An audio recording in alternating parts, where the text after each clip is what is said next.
first and foremost is it's Lions time, right? We're on week 18, 2 games left.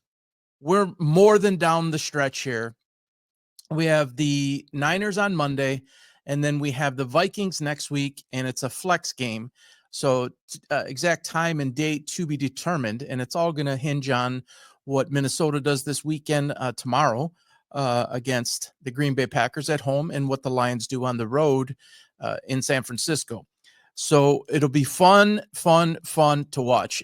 So you think to yourself, okay, we're 13-2 with 2 games left, and the team right beneath us is also 13-2, or right with us is also 13-2. That's crazy.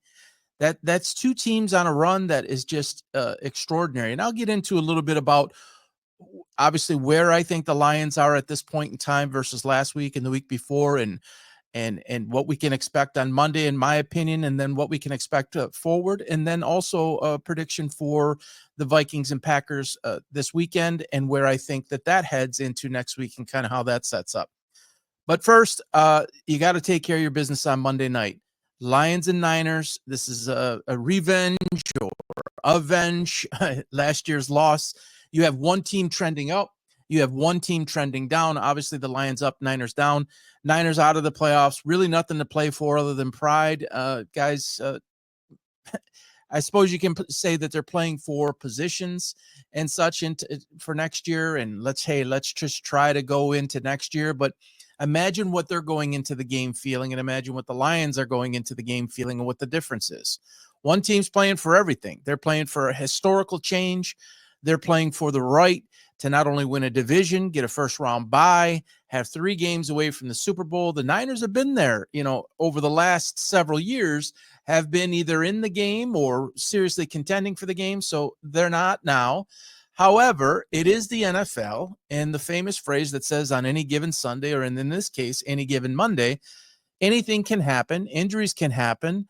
Weather, who knows what that will happen? What will happen with that? I think it's supposed to be pretty good, but that could change. San Francisco weather can change and bring in a little bit of rain and such. So we'll see what happens on that. But again, the Lions are constructed in such a way from the top down now, where it's almost any scenario, any situation they are prepared for. So historically, before the Dan Campbell era, you would go into a game like this and you say the Lions are supposed to win this game, and they lose, and then they win games. It's just been a mess in the past. We've seen that. We've seen that movie. It's not that way anymore. And, Dan Campbell had another stupid question. It's like so many of these questions in these pressers are just, whoa. I mean, what do you expect the guy to say? Of course, his answer was firm and decisive, which is what you see on the field, which is what you see as an organization. It does not matter what happens in the Vikings game and the Packers game. Obviously, it's going to happen before you're playing. You're going to know what the result is, but you're not going to go harder on the pedal or any less on the pedal. You have one speed, and you're going all out each and every week.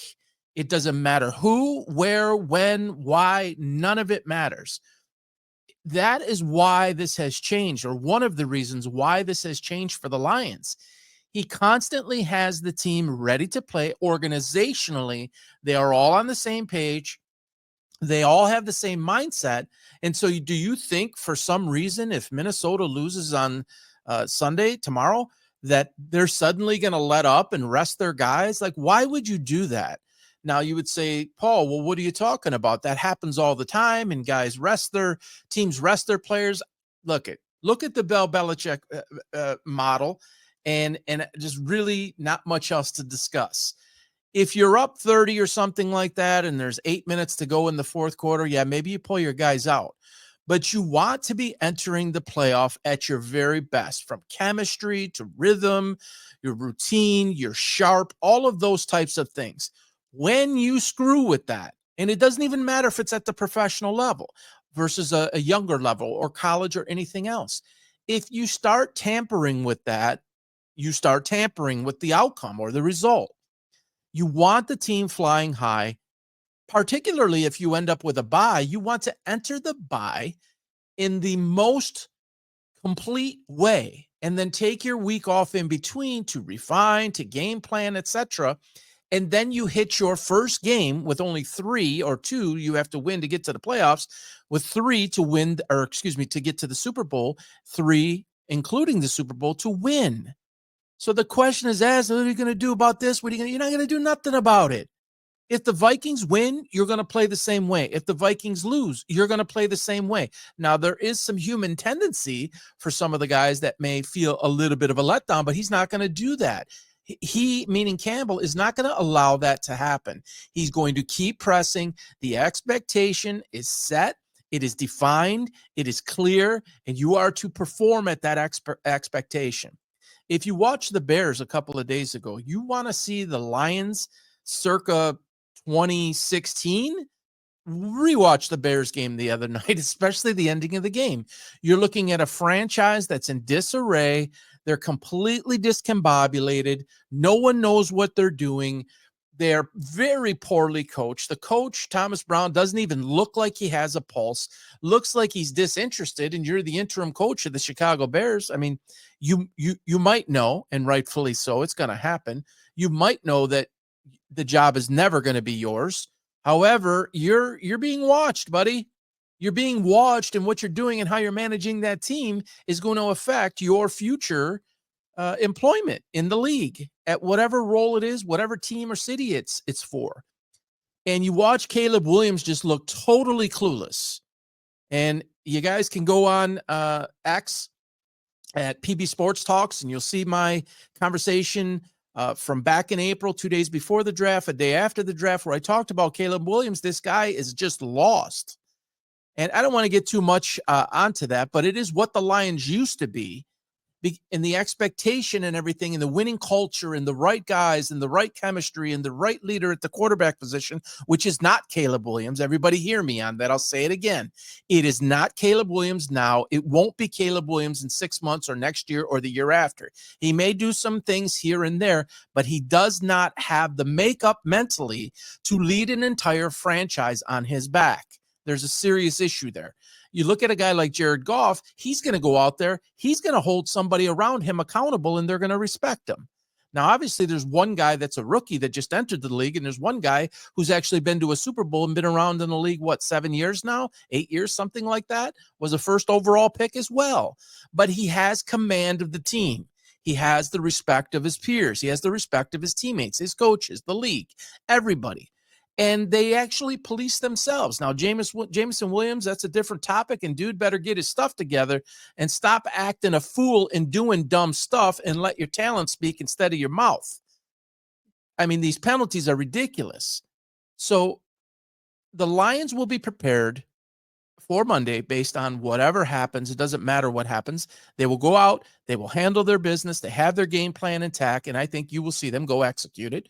And they're likely to win by about two touchdowns, maybe 13 to 17-point victories, what I would expect, barring any kind of unforeseen injury.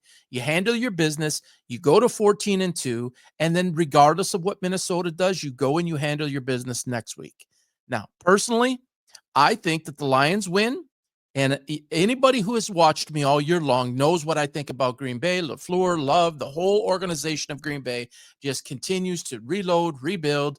They are competitive at a very, very high level. Their future is bright. The addition of Josh Jacobs, that actually blew me away, to be honest with you. Terrific team. But I do think Minnesota is going to win tomorrow. I think it's going to be a nip and tuck game. I think they're going to go back and forth. But I do think Minnesota wins that game, and I think we go into next week 14-2 each, and you're basically Ford Field's going to be on fire, and I mean that in a good way. I think it's going to be electric again, and it's a precursor to what is to come, in my view. The Vikings, I still think, are suspect on the defensive side of the ball in terms of how they will fare against the Lions. I think they can be had defensively. I think we've proven that once already. It's a heavy blitz scheme by Brian Flores. And when you have the makeup that the Lions do as a team, and you have great possession receivers. You can open the field deep with Jameson.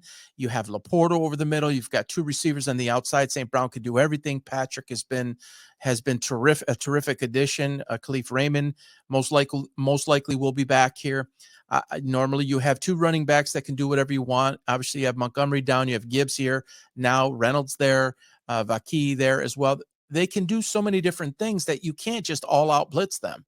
So I think you will see the Vikings be exposed by the Lions, and I think you will see the Lions win the final two games and get the first round bye and go into the playoffs, into their bye and into the playoffs flying high at, can you believe it, 16-2. I had them at 13-4 at the beginning of the year, and I think I don't see them losing these two games to make it 13-4, and that's certainly a prediction that I want to be wrong. I think it will be a good game, a back and forth game. Minnesota's dynamics changed a lot, and they improved when Hawkinson came back. Hawkinson started occupying the middle, and you have Jefferson on one side, and you have Addison on the other. Jordan Addison's career has catapulted now, and he is, with the exception, I think, of last week, previous weeks, he was leading the team in receptions, leading the team in yardage because they now have all of their pieces. You have Aaron Jones in the backfield. You have, as I said, Hawkinson going and work in the middle, and two guys that are instant deep threats, but are both good route runners as well. Sam Darnold has been protected very nicely, and when he has protection, like most NFL quarterbacks, when you have that type of weaponry, you're very, very dangerous. And they will score against the Lions. There is no question about that. They will get theirs. The Lions are insignificant right now on the pass and the pass rush, although you might see Aaron Glenn basically put a game plan similarly to what I'm speaking of. Every coach wants to get pressure on the quarterback, but you can't just let him sit back there and dissect you with those weapons, because he will expose you. And those players will expose your secondary, which is obviously a bit of a mesh unit. But again, San Francisco, I think they handle their business on Monday. Minnesota handles their business tomorrow. You're looking at everything on the line next Sunday in a flex game. And I do think that the Lions pull this out in both games, get the first round bye, and they're on their way. And then, of course, we'll talk more about that as that goes. I am very interested in seeing them actually go conduct this as a business trip and go handle their business. And we need to, as fans, right? We want to watch how they continue to evolve without Montgomery in the backfield. I think that Reynolds needs to be used a little bit more. It's hard to obviously say no to Gibbs, but we're going to need these last couple of weeks, particularly if you have a bye, to kind of get him integrated. And he had, I think, 3 or maybe 4 carries last week. And maybe that was by design. And I think here you're looking at a situation where he should get more of the 8 to 10 carry route. You might see Vaki get 4 to 6. I think you will see a run heavy approach after they open the run with the pass. Imagine that. Not the run to open up the pass, but the pass to open up the run. So I hope to see Reynolds get some more carries and get some more work here and get more acclimated. And that fits going into the playoffs, because obviously Montgomery won't be there. So looking forward to that for sure.